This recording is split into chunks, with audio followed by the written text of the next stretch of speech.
بالله من شرور أنفسنا ومن سيئات أعمالنا من يهده الله فلا مضل له ومن يضلله فلا هادي له ونشهد أن لا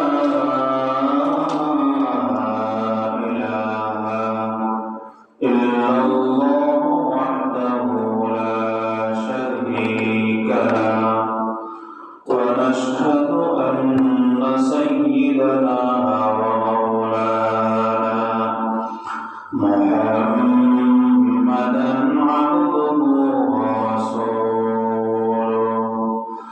أرسله الله تعالى إلى كافة الناس بشيرا ونذيرا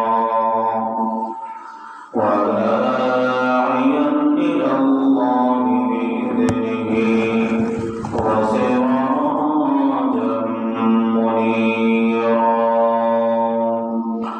أما بعد فأعوذ بالله من الشيطان الرجيم بسم الله الرحمن الرحيم ولا يحسبن الذين يبخلون بما آتاهم الله من فضله وهو خيرا لهم بل هو شر لهم سيطوقون ما بخلوا به يوم القيامة ولله ميراث السماوات والأرض والله بما تعملون خبير وقال الله تبارك وتعالى في آية أخرى إنما الصدقات للفقراء والمساكين والعاملين عليها والمؤلفة قلوبهم وفي الرقاب والغارمين وفي سبيل الله وابن السبيل فريضة من الله والله عليم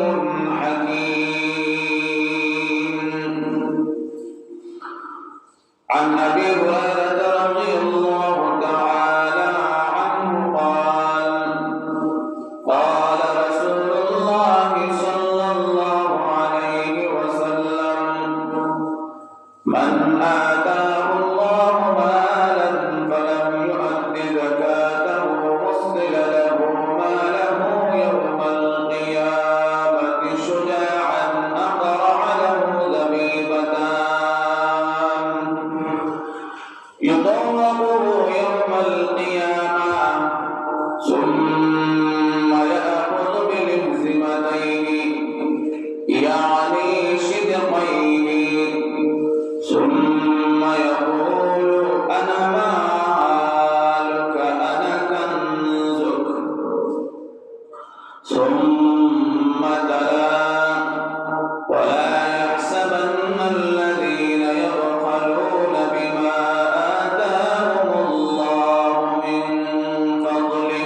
لنا إلا ما علمتنا إنك أنت العليم الحكيم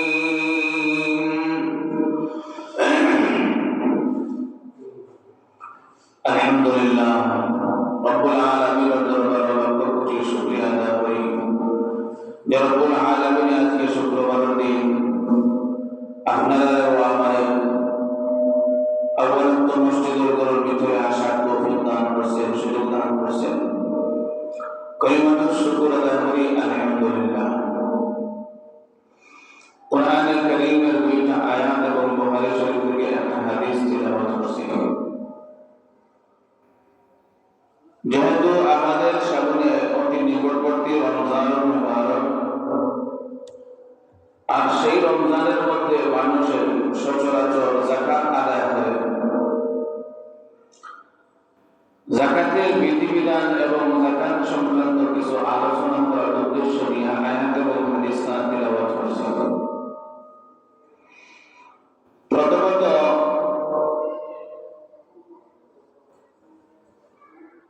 দুনিয়ার মধ্যে দুইটা বর্ষ, একটা সৌরবর্ষ, একটা চন্দ্রবর্ষ। সৌরবর্ষের সাথে শরীয়তের বিধিবিধানের কোন সম্পর্ক প্রায় পাওয়া যায় না, কিন্তু শরীয়তের বিধিবিধানের অনেক বিষয় চন্দ্রবর্ষের সাথে সম্পৃক্ত। রমজানের রোজা রাখতে হলে চন্দ্রবর্ষের সাথে আমরা রমজান মুবারকের রোজা রাখি। আশুরার দিন পালন করা হয় চন্দ্রবর্ষের সাথে। তারপরে আমরা ঈদ পালন করি, ঈদুল আযহা পালন করি চন্দ্রবর্ষের সাথে। শরীয়তের অনেক বিধিবিধান চন্দ্রবর্ষের সাথে সম্পৃক্ত। তেমনি ভাবে যাকাতের হিসাবটাও চন্দ্রবর্ষের সাথে সম্পৃক্ত।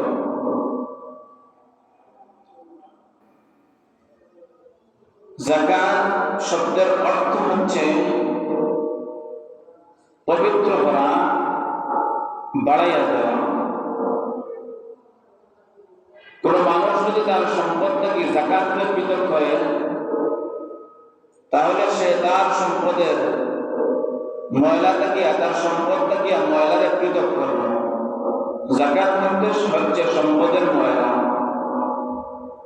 আর যাকাত প্রদান করলে সম্পদ বাড়ে, কমে না। মাল যে সময় পবিত্র হয়ে যায় সেখানের মধ্যে বাড়তে থাকে। তাহলে যাকাত শব্দের অর্থ হচ্ছে পবিত্র করা, বাড়ানো, বাড়াইয়া দেওয়া। যাকাত প্রদান করলে মানুষের সম্পদ পবিত্র হয়, মানুষের মাল বাড়ে।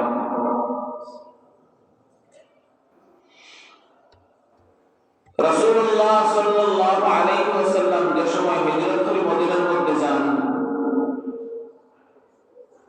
হিজরতের দ্বিতীয় নম্বর বছর রমজান মুবারকের মধ্যে যাকাতের বিধিবিধান আল্লাহ তাআলা রাসূলুল্লাহ সাল্লাল্লাহু আলাইহি ওয়াসাল্লামের উপরে নাযিল করেছেন। কোরআনে কারীমের মধ্যে আল্লাহ রাব্বুল আলামিন নামাজের সাথে সাথে যাকাতের কথা উল্লেখ করেছেন। 82 জায়গার মধ্যে আল্লাহ তাআলা নামাজের কথা উল্লেখ করলে সাথে সাথে যাকাতের কথা আল্লাহ তাআলা উল্লেখ করেছেন। ইবাদত দুই প্রকারের হয়ে থাকে। এক প্রকারের ইবাদত হয় জানি ইবাদত, আর এক প্রকারের ইবাদত হয় মালি ইবাদত। কিছু কিছু ইবাদত আমাদের শরীর দ্বারা আদায় করতে হয়, তার মধ্যে সর্বশ্রেষ্ঠ ইবাদতের নাম হচ্ছে নামাজ। আর আবার কিছু ইবাদত আমাদের মাল দ্বারা আদায় করতে হয়, তার মধ্যে শ্রেষ্ঠ ইবাদতের নাম হচ্ছে যাকাত।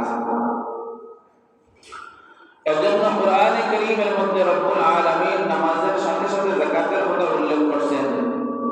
বদনী ইবাদতের সাথে সাথে মালি ইবাদতের কথা আল্লাহ তাআলা উল্লেখ করেছেন। যাকাতের গুরুত্ব এত বেশি অনেক মানুষের ধারণা এইরকম যে যাকাত একটা হয়তো মানুষে মনে মনে ভাবতে পারে যে যাকাত এটা কোনো গুরুত্বপূর্ণ বিষয় নয়, বরং যাকাত এমন একটা বিষয়, ইসলামের 5টা স্তম্ভের একটা স্তম্ভের নাম হচ্ছে যাকাত।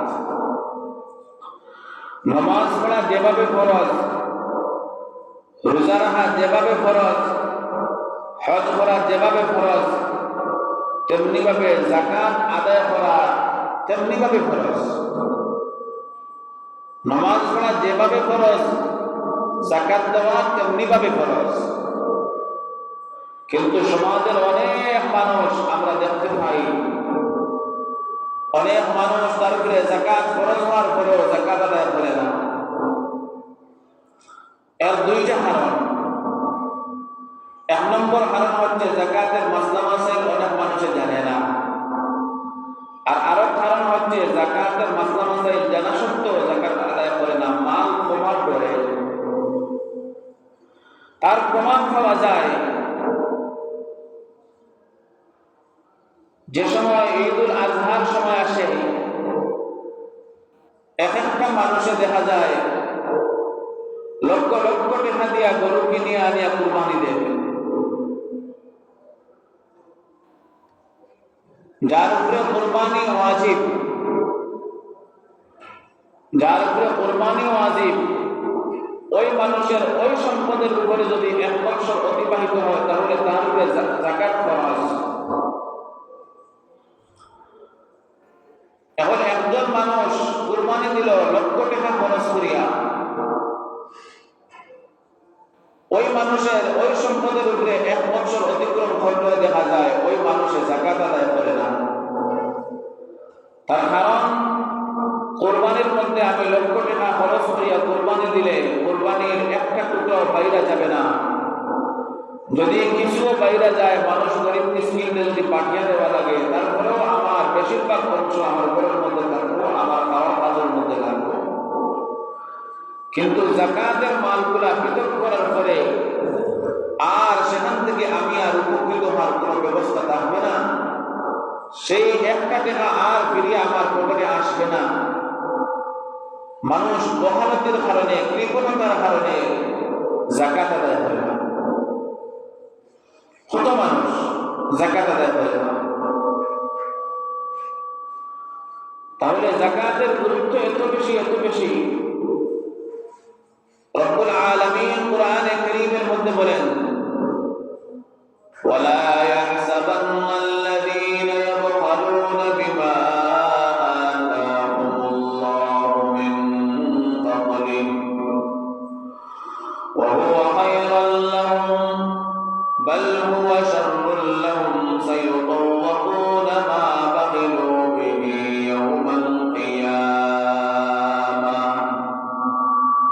ওয়ালিল্লাহি মিরাসুস সামাওয়াতি ওয়াল আরদ। রব্বুল আলামিন কোরআনে কারীমের মধ্যে বলেন, ওয়ালা ইয়াহসাবান্নাল্লাযীনা ইয়াবখালুনা বিমা আতাহুমুল্লাহু মিন ফাদলিহি বাল হুয়া খায়রুল লাহুম বাল হুয়া খায়রাল লাহুম। আল্লাহ রব্বুল আলামিন বলেন, ওয়া হুয়া খায়রাল লাহুম বাল হুয়া শাররুল লাহুম। দুনিয়ার মানুষ আল্লাহ সুবহানাহু ওয়া তাআলার দেওয়া সম্পদের মধ্যে কৃপণতা করে। আল্লাহ রব্বুল আলামিন যে সম্পদ তোমাকে দান করছেন, ওই সম্পদের মধ্যে মানুষ কৃপণতা করে যাকাত আদায় করে না। আর সে মনে মনে ভাবে যে যাকাত আদায় করাচ্ছে না করলে আমার ফায়দা হবে, আমার পকেটের পয়সা আমার পকেটের মধ্যে থাকবে, আমার ব্যাংকের অ্যাকাউন্টের পয়সা আমার ব্যাংকের অ্যাকাউন্টের মধ্যে থাকলো কমলো না তো। বরং আল্লাহ রাব্বুল আলামিন বলেন, বাল হুয়া শাররুল লাহুম। তুমি মনে করছো এটা বালাই, আল্লাহ বলতেছে এটা তোমার জন্য অনেক ক্ষতিকর। বাল হুয়া শাররুল লাহুম সায়ুতাওয়াকুনা মা বাখিলু বিহি ইয়াওমাল কিয়ামাহ। যে সম্পদের মধ্যে তুমি বহালতি করছো, কৃপণতা করছো, রব্বুল আলামিন বলেন ওই সম্পদটা কাল কিয়ামতের ময়দানে তোমার গলার মধ্যে বেড়ি পরিণত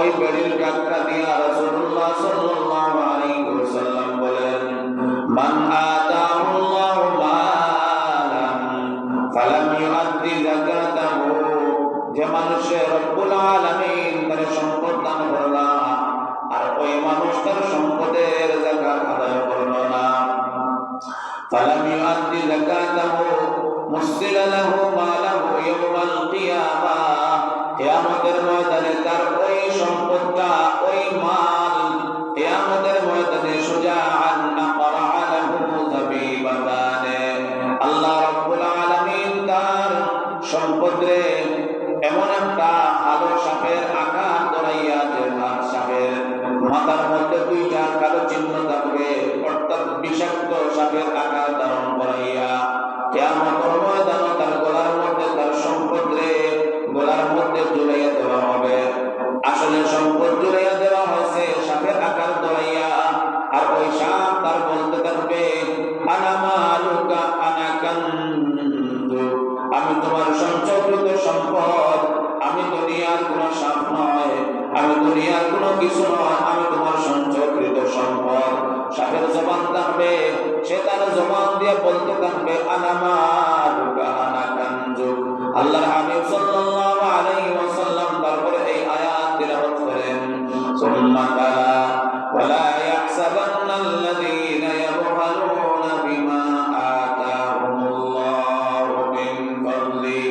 অন্য হাদিসের মধ্যে রাসূলুল্লাহ সাল্লাল্লাহু আলাইহি ওয়াসাল্লাম বলেন, আন আবি হুরায়রা রাদিয়াল্লাহু তাআলা আনহু ক্বালা ক্বালা রাসূলুল্লাহ সাল্লাল্লাহু আলাইহি ওয়াসাল্লাম, ইয়াকুনু কানজু আহাদিকুম ইয়াওমাল কিয়ামাতি শুজাআন aqra'a ইয়াফিরু মিনহু সাহিবুহু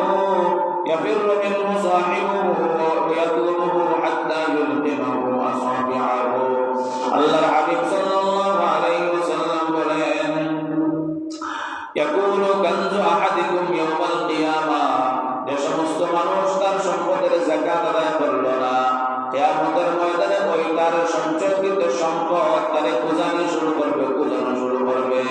কিয়ামতের ময়দানে সে যে সময় বুঝতে পারবে আমার সম্পদ আমাকে খুঁজতেছে।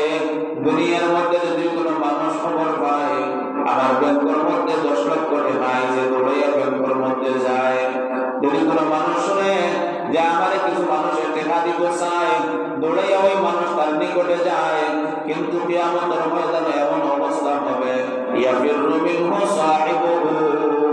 আল্লাহর হাবিব সাল্লাল্লাহু আলাইহি ওয়াসাল্লাম বলেন, যে সময় সে শুনতে পারবে বুঝতে পারবে আমার সম্পদ আমাকে খুঁজাইতেছে, সেই সময় তার সম্পদ থেকে সে পলায়ন করবে, দৌড়াইতে থাকবে।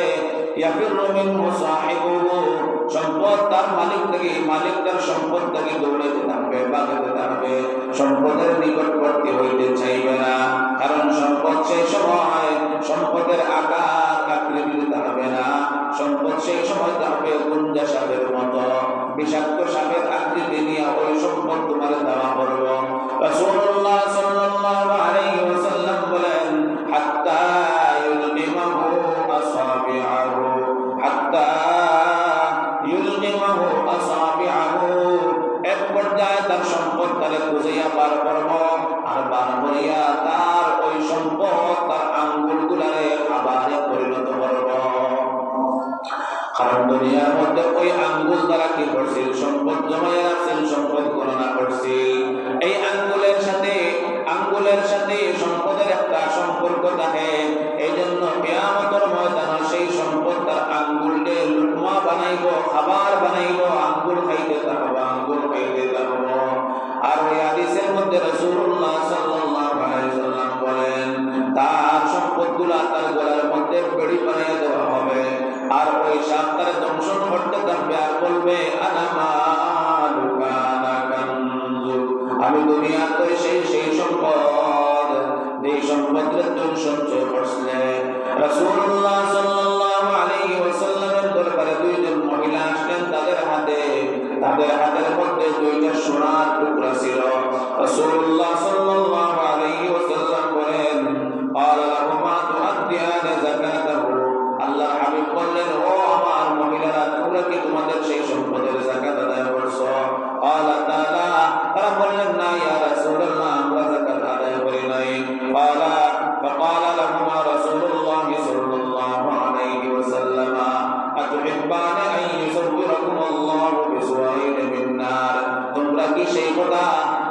পছন্দ করো যে কাল কিয়ামতের ময়দানে আল্লাহ রাব্বুল আলামিন তোমাদের হাতের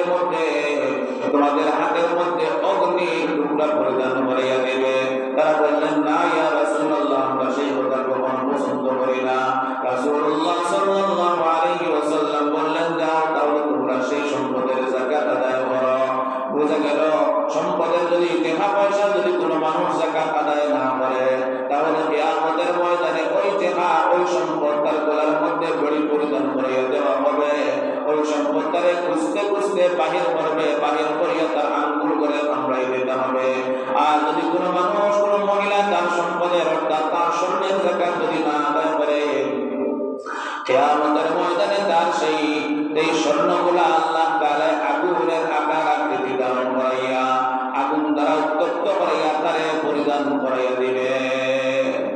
বুঝা গেল যাকাতের গুরুত্ব কত বেশি, যে মানুষ যাকাত দেয় না তার কত ভয়ঙ্কর আযাব আছে।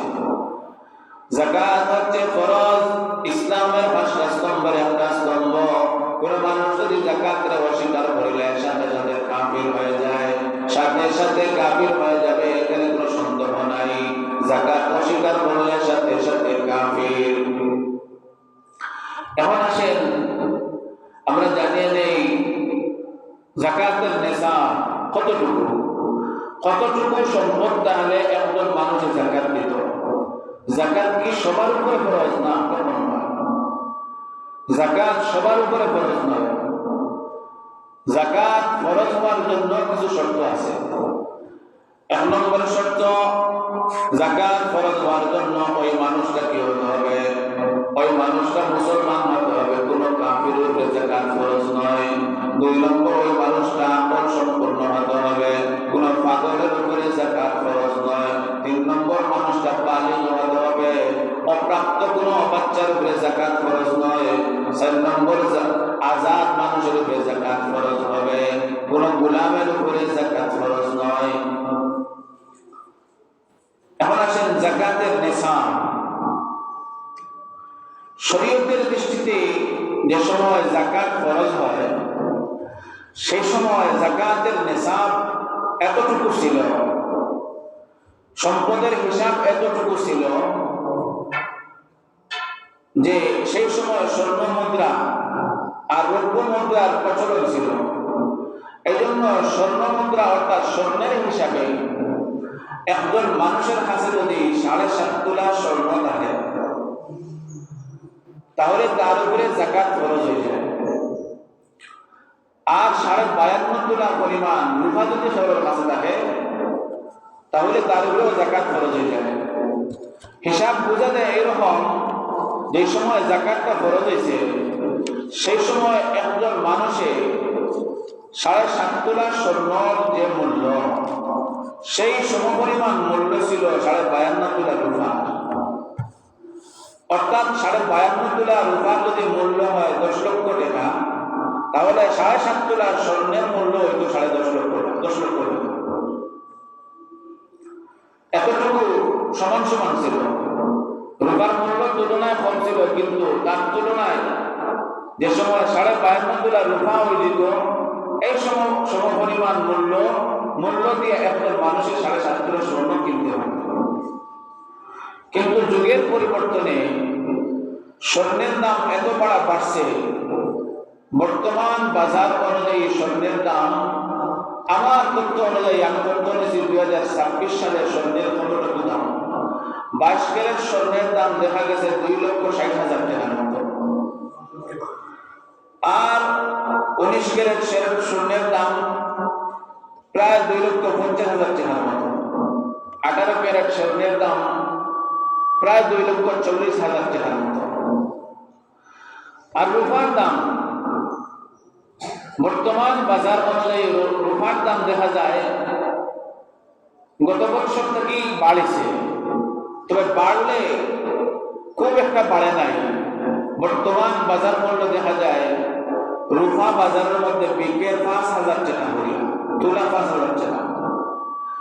এই হিসাবে বর্তমান 52.5 তোলা রূপার মূল্য দাঁড়ায় বর্তমান বাজার অনুযায়ী 2,62,500 টাকা।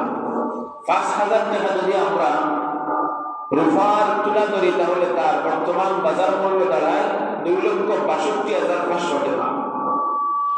আর স্বর্ণের যদি আমরা হিসাব করি উন্নত স্বর্ণের, তাহলে দেখা যায় প্রায় 18 লক্ষ টাকার মতো হয়ে যায়। এখন আমরা এই কথাটার ফিকিরের মধ্যে রাখিয়া সামনের মাসালাগুলো বোঝার চেষ্টা করলাম যে জাকাতের নেশাব দুইটা। জাকাতের সর্বনিম্ন স্তরের নেশাব হচ্ছে রুফা, আর জাকাতের সর্বোচ্চ স্তরের নেশাব হচ্ছে স্বর্ণ। এখন রুফার নেশাব বর্তমান বাজার অনুযায়ী কত টাকা হয়? 2,62,000 টাকা।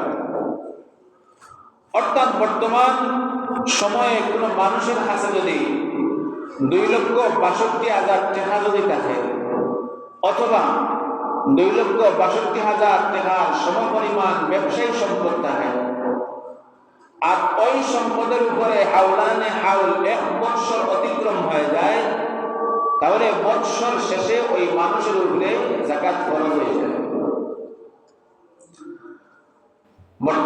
বর্তমান 2026 সালে কোন মানুষের উপরে যাকাত ফরজ হওয়ার জন্য তার কাছে 52.5 তোলা পরিমাণ রুফার সমপরিমাণ মূল্য যদি কারোর কাছে থাকে, অর্থাৎ আমার তথ্য অনুযায়ী আমি যতটুকু তথ্য দিছি, স্বর্ণকাররে জিজ্ঞেসি, তারা বলছে যে বর্তমান 2026 সালের জানুয়ারি মাসে এখন রুফা বিকের 5,000 টাকা করি। এই তথ্য অনুযায়ী এই বছর ওই মাসে কোনো মানুষ যদি জাকাতের নেশাব পরিমাণ মালের মালিক বনে, তাহলে তার কমপক্ষে তার কাছে 2,62,500 টাকা থাকতে হবে। যার কাছে 2,62,500 টাকা থাকবো, আর ওই টাকার উপরে 1 বছর অতিক্রম করছে, অর্থাৎ গত বছর থেকে এই বছর খাওয়া দাওয়ার পরে দেখা গেল একজন মানুষের কাছে 2,62,000 টাকা অবশিষ্ট আছে, ওই মানুষের উপরে যাকাত ফরজ হয়ে যায়। এই মানুষের উপরে যাকাত ফরজ হয়ে যায়। এটা হচ্ছে যাকাতের নেশাব। এখন প্রশ্ন হইল, স্বর্ণের দাম বর্তমান বাজার অনুযায়ী প্রায় 18 লক্ষ টাকা, আর রুফার দাম 52.5 তোলার দাম কত পড়ে? 2,62,000 টাকা।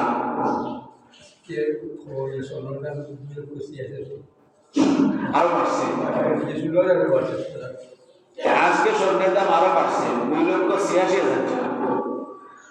তো স্বর্ণের দাম বাড়তে পারে, কিন্তু যাকাত ফরজ হওয়ার জন্য তার নিম্ন স্তরে একজন মানুষ ফরজের মোকাম পর্যন্ত, যাকাত ফরজের স্থান পর্যন্ত পৌঁছার জন্য 52.5 তোলা রৌপ্যের সমপরিমাণ যার কাছে সম্পদ থাকবো, ওই সম্পদের উপরে যদি 1 বছর অতিক্রম করে, তাহলে তার উপরে কি হয়ে যায়? যাকাত ফরজ হয়ে যায়। এই হিসাবে বর্তমান সময়ে কোনো মানুষের কাছে যদি 2,62,000 টাকা যদি অবশিষ্ট থাকে 1 বছর খাওয়া দাওয়ার পরেও, তাহলে ওই মানুষের উপরে যাকাত ফরজ। এখন আসেন, এটা গভীরভাবে মাসালা বোঝার জন্য আপনারা এই কথাটা মাথায় রাখতে হবে যে যাকাতের সর্বনিম্ন মেকদার 52.5 তোলা পরিমাণ মূল্য।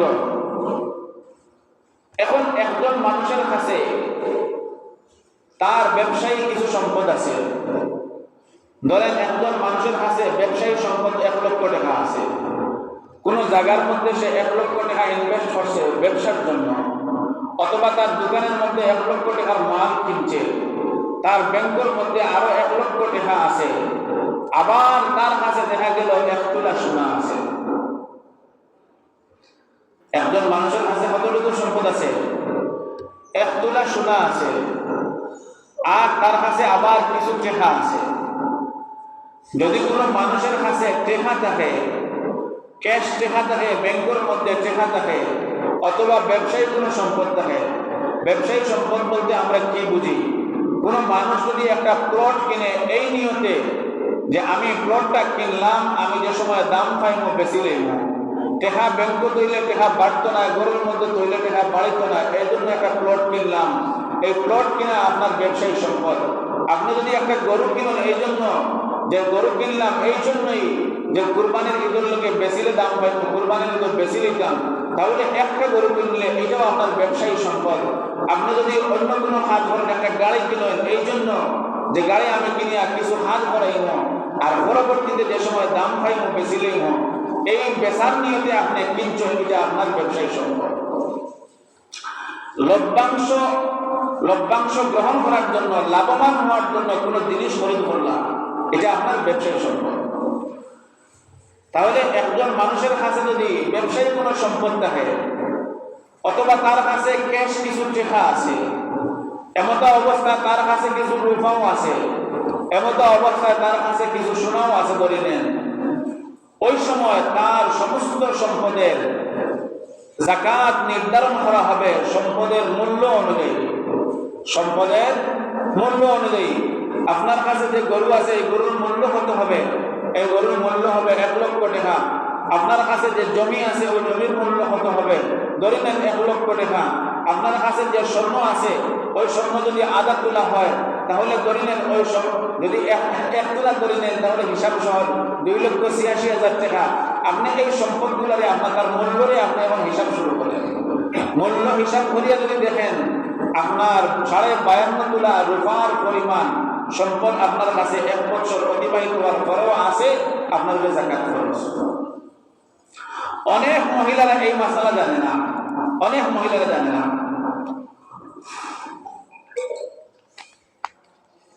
যার কারণে অনেক মহিলারা যাকাত আদায় করে না। তাদের কাছে কারোর কাছে 1 তোলা 2 তোলা 3 তোলা সোনা আছে, তারা মনে করে যে আমি 1 তোলা 2 তোলা সোনা আমার যাকাত খরচ নাই, আমার উপরে যতক্ষণ পর্যন্ত 7.5 তোলা পর্যন্ত স্বর্ণ হয়েছে না আমার যাকাত খরচ হতো না। আর তোমার ধারণা ঠিক, ধারণা ওই সময়টি যদি তোমার কাছে শুধুমাত্র স্বর্ণ থাকে, যদি তোমার কাছে শুধুমাত্র স্বর্ণ থাকে তাহলে শরীয়তে 2টা জিনিসের যাকাতের নিসাবের জন্য 2টা জিনিসের নির্ধারণ করছে। যদি সোনা হয় তাহলে শুধুমাত্র সোনা, আর ওই সোনার সাথে তোমার যদি মোহরের কিছু টাকা তোমার কাছে থাকে অথবা স্বামী তোমার কাছে টাকা দিছি বিদেশটা গিয়া আর ওই টাকাগুলা জমাইয়া তুমি 10,000 20,000 টাকা জমাই লিছো, 1 লক্ষ টাকা জমাই লিছো, আর ওই টাকাগুলা তোমার হয়তো ব্যাংকের মধ্যে রাখা আছে, না হয় শোকেসের মধ্যে রাখা আছে। এমন অবস্থায় 1 বছর অতিবাহিত হয়ে গেছে, 1 বছর তোমার অতিবাহিত হওয়ার পরে তোমার ওই স্বর্ণের মূল্য তুমি এখন নির্ধারণ করো। বর্তমান বাজারে যে স্বর্ণের যে মূল্য হবে ওই মূল্য তুমি নির্ধারণ করো, আর তোমার টাকাগুলা যোগ করার পরে যদি দেখা যায় যে 52.5 তোলা রূপার পরিমাণ তার মূল্য হয়ে গেছে, তাহলে তোমার কি হয়ে গেছে? যাকাত খরচ হয়ে গেছে। এখন দেখেন এই বর্তমান বছর যদি কোনো মহিলার কাছে কোনো পুরুষের কাছে 1 তোলা সোনা থাকে, আর স্বর্ণের দাম বাড়িছে, খুব বেশি বাড়িছে, যার কারণে কোনো মানুষের কাছে যদি 1 তোলা স্বর্ণ থাকে আর ওই স্বর্ণের সাথে তার কাছে কিছু যদি 10,000 5,000 টাকা যদি থাকে আর ওই টাকাটা তার ব্যবহারের অতিরিক্ত টাকা, অর্থাৎ তার বছর শেষ হওয়ার পরে খাওয়া দাওয়ার পরেও তার কাছে এখনো 10,000 টাকা 5,000 টাকা অতিরিক্ত আছে, ওই মানুষের উপরে যাকাত খরচ হয়ে গেছে। কেন খরচ হয়েছে? টাকা থাকার কারণে এখন স্বর্ণ হিসাবও আইছে না, হিসাবও আছে তার মূল্য। আর যদি শুধু স্বর্ণ থাকতো তাহলে হিসাব আইল যতক্ষণ পর্যন্ত 7.5 কিলো হয়েছে না ততক্ষণ পর্যন্ত যাকাত খরচ হয়েছে। স্বর্ণের সাথে কিছু টাকা থাকার কারণে, ব্যবসায়িক সম্পদ থাকার কারণে অথবা তোমার রূপা থাকার কারণে এখন আর স্বর্ণ হিসাবও থাকতো না, স্বর্ণের মূল্য হিসাব আসবো। এখন খুব মহিলারা তাদের কাছে এমন কিছু সম্পদ বলো আছে, তারা এই ভুল ধারণার মধ্যে থাকিয়া বৎসরকে বৎসর তারা যাকাত আদায় করেন না, বরং একটা যাকাত ফরজ বিধান, একটা যাকাত ফরজ বিধান ইসলামের 5টা স্তম্ভের একটা স্তম্ভ। এখন আমি 2-1টা মাসালা বয়ান করার চেষ্টা করব, সময়ও শেষ, কিন্তু মানুষও যেহেতু নাই তাহলে আমি 2-4 মিনিটের ভিতরে কয়েকটা মাসালা করার চেষ্টা করি। মানুষও এখন কম হয়েছে। যদি একজন মানুষের নেশাবের মালিক বলছে, গত বছর রমজানে একজন মানুষের নেশাবের মালিক বলছে এমনটা অবস্থায় বৎসরের মধ্যখানে তার কিছু টাকা সে বাঙ্গিয়া খাই দিছে অথবা কোনো কাজও লাগাই দিছে। আবার এখানে আরেকটা মাসালা জানার চেষ্টা করবা। অনেক মানুষে মনে করে যে জরুরিয়াত সম্পদ বলতে মনে করে যে আমার মেয়ে বিবাহ দিতাম, ব্যাংকের মধ্যে 10 লক্ষ টাকা তো এগুলো আমার মেয়ে বিবাহের জন্য অথবা ছেলের বিবাহের জন্য অথবা ছেলে বিদেশ দেওয়ার জন্য, আর ওই সম্পদের জায়গাটা দেয় পারে না। যতক্ষণ পর্যন্ত তোমার মেয়ে বিবাহ দিছ না ততক্ষণ পর্যন্ত ব্যাংক যে টাকা তোমার আছে এই টাকাটা অতিরিক্ত টাকা, এই টাকার জাকাত দিতে হবে। ছেলে বিবাহ দিছ না, এই টাকা তোমার অতিরিক্ত টাকা, এই সম্পদের জাকাত দিতে হবে।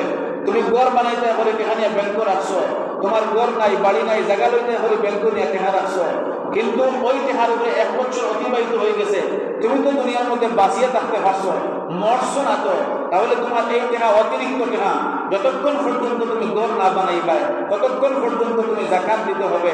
যতক্ষণ পর্যন্ত জায়গা কিনছো না ততক্ষণ পর্যন্ত কি দিতে হবে? জাকাত দিতে হবে। কারণ তুমি তো মরছো না, তুমি তো থাকতে পারছো এক জায়গার মধ্যে। বৎসরের মধ্যখানে যদি কোনো সম্পদ মধ্যখানে যদি বিলুপ্ত হয়ে যায়, আপনার উপরে জাকাত ফরজ হয়েছে কিন্তু মধ্যখানে হয়তো 5,000 টাকা 10,000 টাকা না হয় 1 লক্ষ টাকা বাঙ্গা পড়ে গেছে, আবার বৎসর শেষে দেখা গেল তোমার কাছে নেশাব পরিমাণ মাল আছে, তাহলে বৎসর শেষে নেশাব পরিমাণ মাল তাহলে মাঝখানে কিছু বাঙ্গি গেলে কিছুটা বাঙ্গি গেলে তোমার উপরে কি হয় না? জাকাতটা সাকিত হবে না, জাকাত ফরজই থাকবে, বৎসরের শেষে জাকাত দিতে হবে। আসেন, একজন মানুষের কাছে 10 লক্ষ টাকা আছে, সে আবার 10 লক্ষ টাকার ঋণও আছে। এমনটা অবস্থায় একজন মানুষের জাকাত দিতে নেই, জাকাত ওই সময় ফরজ হবে তার ঋণ পরিশোধের সমপরিমাণ সম্পদ তার টাকা থেকে পৃথক করলে। পৃথক করার পরেও যদি দেখা যায় তার কাছে এখনো 52.5 তোলা রূপার পরিমাণ মূল্য অবশিষ্ট, তাহলে তার উপরে জাকাত ফরজ হইব। একজন মানুষ 10 লক্ষ টাকার মালিক কিন্তু সে আবার 10 লক্ষ টাকার ঋণ, তাহলে তার উপরে জাকাত দিতে হইতো না, ফরজ হইতো না। হ্যাঁ, জাকাতের সমপরিমাণ সম্পদ পৃথক করার পরে যদি দেখা যায় এখনো তার কাছে অবশিষ্ট আছে 52.5 তোলা রূপার পরিমাণ মূল্য, তাহলে তার উপরে জাকাত ফরজ হইব।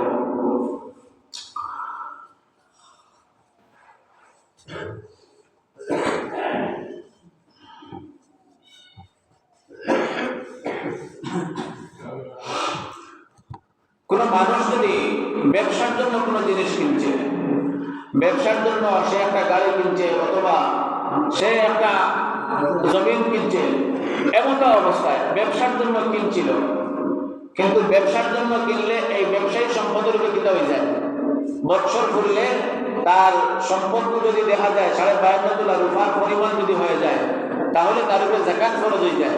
কিন্তু এমনটা অবস্থায় দেখা গেল একজন মানুষ জমিন কিনছিল এই জন্য যে এটা ব্যবসা করতো, প্লট বেচা কিনে করতো, কিন্তু কিছুদিন পরে দেখা গেল তার একটা ঘরের প্রয়োজন, এই জায়গাটা এখন ঘর বানানোর প্রয়োজন, নিয়ত করে লেছে কেন বেচতাম নাই, তাহলে যেই দিন থেকে নিয়ত করে লেছে ওই দিন থেকে তার উপর থেকে জাকাত দিয়ে গেছে, বন্ধ হয়ে গেছে। গাড়ি কিনছিল বেচার জন্য কিন্তু এখন সে তার ব্যবহারের মধ্যে লাগাই দিয়েছে, তার এখন ব্যবহারের প্রয়োজন, তাহলে ওই দিন থেকে আর বিয়ে করা লাগতো না, তার জাকাত দেওয়া লাগতো না। যেই দিন থেকে সে নিয়ত পরিবর্তন করছে ওই দিন থেকে তার জাকাত আর দিতে করা লাগতো না, দেওয়া লাগতো না।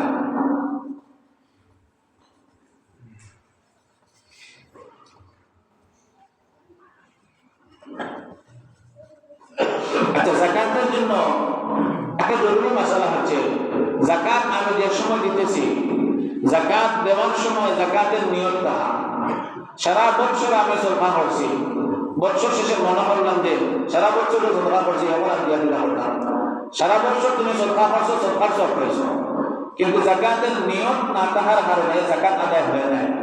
জাকাতের নিয়তে আপনি জাকাত দিতে হবে, অথবা আপনার সম্পদ থেকে যে সময় আপনি পৃথক করতা সম্পদগুলা জাকাত নিয়ত করে আপনি আলাদা করবা, দেওয়ার সময় আপনার নিয়ত না থাকলেও চলবে। যদি আপনি কি করেন দেওয়ার আলাদা করার সময় জাকাত নিয়ত করে আলাদা করেন, জাকাতের সম্পদ আলাদা করতা এই নিয়তে আলাদা করছেন, এরপরে আপনার আলাদা ওই জায়গা থেকে ওই টাকাটাকে আপনি দিতেছেন, আপনি এই সময় আর যদি নিয়ত না করেন তাহলে চলবে, কিন্তু আপনি তো নিয়ত কি বলেছেন আগে বলেছেন। আর যদি এমনও হয় যে আমি দিলেইছি একজনকে 10,000 টাকা, পরবর্তীতে হিসাব করে দেখলাম আল্লাহ আমার তো জাকাত আইসি, এখন যদি মনে মনে হয় বলে তারা তো 10,000 দিলে শুনে জাকাতের হিসাবটা হারাইবে, আদায় হতো না, কারণ আপনি নিয়ত করে দিচ্ছেন না, এজন্য জাকাত আদায় হতো না।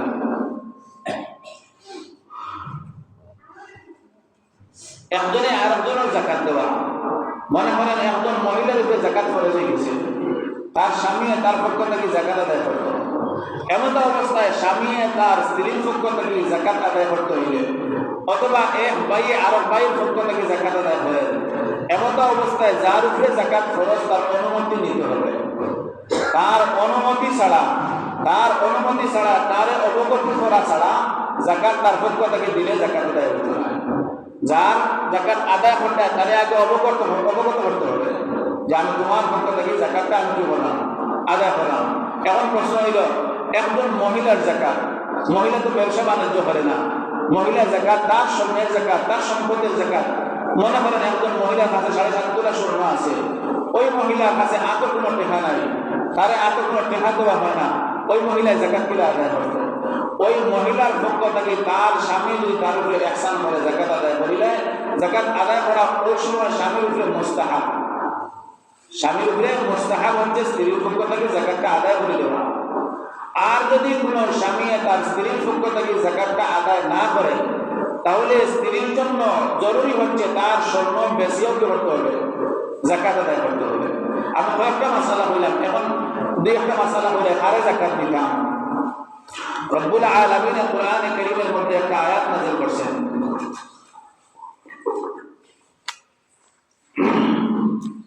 কোরআনে কারীমের মধ্যে রব্বুল আলামিন বলেন ইন্নামাস সাদাকাতু লিল ফুকারা ওয়াল মাসাকিন ওয়াল আমিলিনা আলাইহা ওয়াল মুআল্লাফাতি কুলুবুহুম ওয়া ফির রিকাব ওয়াল গারিমিনা ওয়া ফি সাবিলিল্লাহি ওয়া ইবনিস সাবিল ফরিদাতাম মিনাল্লাহ। আল্লাহ তাআলা বলতেছেন 8 গুরু মানুষকে যাকাত দিবা, 8 গুরু মানুষকে। আমরা সমাজের মধ্যে দেখি ওই 8 শ্রেণীর মানুষ ব্যতীত অন্য জায়গার মধ্যে মানুষ যাকাত দেয়। 8 শ্রেণীর মানুষ ব্যতীত অন্য জায়গার মধ্যে যাকাত দিলে যাকাত আদায় হবে না। আল্লাহ তাআলা শেষে বলতেছেন ফরিদাতাম মিনাল্লাহ, এটা আমি আল্লাহর পক্ষ থেকে নির্ধারিত। আল্লাহর পক্ষ থেকে যদি নির্ধারিত হয়, ওই সময় কোনো মানুষ যদি ওই 8 শ্রেণী ব্যতীত অন্য জায়গার মধ্যে যাকাত দেয়, যাকাত আদায় হতো না। 8 শ্রেণীর মধ্যে সর্বপ্রথম আল্লাহ তাআলা বলতেছেন ইন্নামাস সাদাকাতু লিল ফুকারা ওয়াল মাসাকিন, যাকাতের হকদার হচ্ছে 1 নম্বর ফুকারা, 2 নম্বর মাসাকিন। দুটার মানা পাশাপাশি, বাঙ্গে দেওয়ার সময় নাই। হয়তো মানুষটা কি হইতো, ফকির হইতো অথবা মিসকিন হইতো। ফকির মিসকিন ওই মানুষকে স্বাভাবিক বলা হয় যে মানুষের কাছে যাকাত পরিমাণ মূল্য নাই। সহজ মাসালা, যার কাছে যাকাত পরিমাণ মূল্য নাই ওই মানুষ ফকির অথবা ওই মানুষ মিসকিন। ফকির বলা হয় যে যার কাছে কিছু কিছু আছে, খাইতে পারে, আর মিসকিন বলা হয় যার কাছে কিছুই নেই। তাহলে এই আয়াত দ্বারা এই সময় এই অর্থ দাঁড়ায় ওই মানুষ ফকির এবং মিসকিন, যে মানুষের কাছে যাকাত পরিমাণ মূল্য নাই, ওই মানুষ কি করতে পারে, যাকাত বক্ষণ করতে পারে, যাকাত সে গ্রহণ করতে পারে। 2 নম্বর আল্লাহ তাআলা বলতেছেন ওয়াল আমিলিনা আলাইহা, এটা যদি ইসলামী রাষ্ট্র হয় তাহলে আমিলিনা আলাইহা, যারা যাকাত উসুল করবে তাদের বেতন দেওয়া। ওয়াল আমিলিনা আলাইহা ওয়াল মুআল্লাফাতি কুলুবুহুম, এটাও আবার কখনো কখনো পাওয়া যায়। ওয়াল মুআল্লাফাতি কুলুবুহুম, কোন মানুষ নতুন মুসলমান হয়েছে অথবা মুসলমান হইতো তার ঘর বাড়ি নাই, মুসলমান হলে রইতো কোন জায়গায়, এইরকম কোন মানুষ পাইলে তারা যাকাত দেওয়া যায়। ওয়াল মুআল্লাফাতি কুলুবুহুম ওয়া ফির রিকাব, তারপরে আল্লাহ তাআলা বলতেছেন গোলাম আজাদ করার মাধ্যমে। ওয়াল গারিমিনা, আর 4 নম্বর 5 নম্বর হচ্ছে ওয়াল গারিমিনা, ওই সমস্ত মানুষ যারা ঋণগ্রস্ত। ওয়াল গারিমিনা ওয়া ফি সাবিলিল্লাহ, আর যারা আল্লাহর রাস্তার মধ্যে জিহাদে যেত, তার অস্ত্র নাই, অস্ত্র কেনার জন্য তারা দেওয়া যায়। ওয়া ফি সাবিলিল্লাহ ওয়া ইবনিস সাবিল, আর মুসাফির সফরের মধ্যে গেছে, সফরের মধ্যে যাওয়ার পরে তার কাছে সম্পদ তার শেষ হয়ে গেছে, বাড়ি ফিরে আওয়ার মতো তার কিছু নাই, এই সময় তার কি দেওয়া যায়, যাকাতের পয়সা দেওয়া যায়। তো আমাদের দেশে সচরাচর আমরা 3টা পাই, হয়তো সে ফকির হবে, না হয় মিসকিন হবে, না হয় অভাবগ্রস্ত ঋণগ্রস্ত হবে। ওই 3 শ্রেণীর মানুষ সচরাচর মিলে ওই 3 শ্রেণীর মানুষের কিটা হতা যাকাত দিতা। জানা রাখবা একটা কথা, অনেক জায়গার মধ্যে মানুষে এতিম হলে দেওয়া করে, এতিম ওই আয়াতের অংশের মধ্যে নাই। ওই আয়াতের মধ্যে এতিমের কথা আল্লাহ তাআলা কইছেন না। এতিম হারে ভাই, এতিমের আলাদা একটা সংজ্ঞা আছে। এতিম ওই মানুষকে বলে যে মানুষ নাবালিগ অবস্থায় তার মা অথবা বাবা মারা গেছে, আর সে যতক্ষণ পর্যন্ত নাবালিগ থাকবে ততক্ষণ পর্যন্ত সে এতিম। বালিগ হইলে কেউ এতিম না, এটা সারা দুনিয়া মানুষ এতিম হয়ে গেল। বালিগ হয়ে গেলে কেউ আর এতিম না, নাবালিগ অবস্থায় এতিমের হুকুম থাকে। তাহলে কোনো বাচ্চা যদি মারা যায় বা মা বাপ মারা যায়, এমন অবস্থায় তার বাচ্চা নাবালিগ, আর ওই নাবালিগ অবস্থায় বাচ্চারে এতিম হওয়া যায়। কিন্তু অনেক এতিম বাচ্চা এমন আছে তার বাবা তার সম্পদ রাখি দিয়ে গেছে, মা মারা গেছে, মা তার অনেক সম্পদ হইয়া গেছে, তাহলে জাকাত খারা কি নাই, এতিম নাই। হ্যাঁ, এতিম যদি ওই 8 শ্রেণীর কোনো এক শ্রেণীর মধ্যে পড়ে, যদি ফকির হয়, মিসকিন হয়, তাহলে সে কিন্তু আমরা শুধুমাত্র এতিম দেখিয়েও তারে দিলে, এতিম দেখিয়েও দেওয়া দিলে আপনার জাকাত আদায় হতো না। 2 নম্বর একটা মাসালা জানা রাখবা, জাকাত দেওয়ার সময় যারে জাকাত দিবা তারে পূর্ণ মালিকানা বানিয়ে দিবা, পূর্ণ মালিক বানিয়ে দিবা। যেমন মনে করেন একটা জায়গার মধ্যে একটা রাস্তা আপনি বানিয়ে দিলে জাকাতের পয়সা দিয়া, এই রাস্তার কেউ মালিক বললো না, এই রাস্তার মালিক ওই 3-4 বাড়ির মানুষ বলল, আপনার জাকাত আদায় হতো না। হ্যাঁ, একজন মানুষে আপনি যদি জাকাত খাওয়ার উপযুক্ত হয়, তার বাড়ির তার কোনো রাস্তা নাই, তার বাড়ির দোকান তার রাস্তা নাই, এমন অবস্থায় তারে ডাকি আনিয়া হোক যে আমি তোর ওই রাস্তা করে দিলাই, তোরে মালিক বানাইয়া দিলাই, তাহলে তোমার কি হইব, জাকাত আদায় হইব। কারণ রাস্তার মালিক সে বললো, তার জায়গা পায় তার রাস্তা করে দিলাই, এই সময় জাকাত আদায় হইব। আর যদি তার জায়গাও নাই, এমন অবস্থায় তুমি রাস্তা করে দিলে অথবা একটা সাউন্ড করে দিলে, কেউ মালিক বললো না, এমন অবস্থায় তোমার জাকাত আদায় হতো না।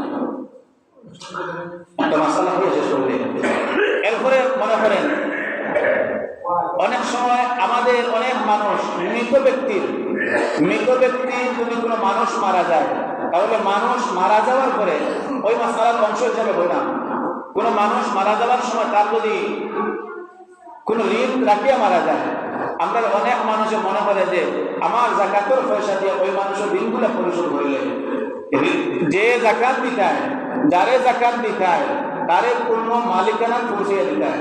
এখন যে মারা গেছে, মারা যাওয়ার কারণে সে সম্পদের মালিক হওয়ার সলাহিয়ত যোগ্যতা হারাই গেছে, মারা গেছে, এখন হে মালিক বলতে পারবো না, মালিক বলতে পারতো না। যার কারণে আপনি জাকাতের পয়সা দিয়ে কোনো মানুষের ঋণ, মৃত মানুষের ঋণ, আল্লাহ তাআলা ঋণগ্রস্তের কথা কইছে, ওয়াল গারিমিন, আল্লাহ তাআলা কইছেন ঋণ মাত্রায়। কিন্তু ওই মানুষের ঋণ, যে জীবিত মানুষের ঋণ পরিশোধ করতে পারো, কিন্তু কোনো মৃত মানুষের ঋণ পরিশোধ জাকাতের পয়সা করতে পারতে না। তার কারণ হচ্ছে সে মালিকানা হওয়ার সলাহিয়ত যোগ্যতা হারিয়ে গেছে। কোনো মানুষ মারা যাওয়ার পরে তার কাফনের পয়সা জাকাতের পয়সা দিতে পারতে না, কারণ সে এখন সে যে মালিক বলতো, মালিক আর কি হয়ে গেছে, সলাহিয়ত যোগ্যতা হারিয়ে গেছে।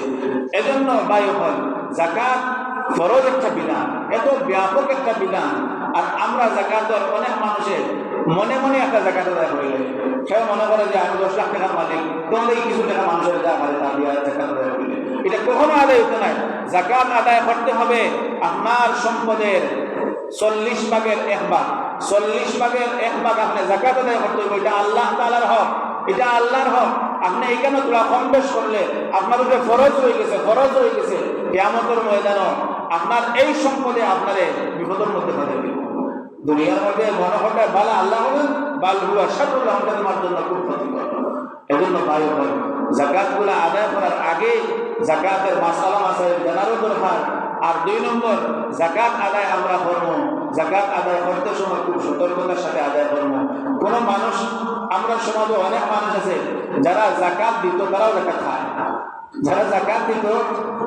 খায়, আপনি যদি এমন কোনো মানুষ যান জাকাতের নেশাবের মালিক, অর্থাৎ বর্তমান 2026 সালের জানুয়ারি মাসে জাকাতের নেশাব হচ্ছে 2,62,000, এই 2,62,000 টাকার সমপরিমাণ যদি তোমার কাছে কোনো মূল্য থাকে, সম্পদ থাকে, ব্যবসায়ী সম্পদ হোক অথবা তোমার কাছে ক্যাশ টাকা হোক, ওই মানুষের জাকাত খাইতে পারতে নাই, ওই মানুষ যদি জাকাত গ্রহণ করো তাহলে তুমি জাকাত গ্রহণ করার কারণে তুমি গুনাহগার করলাই।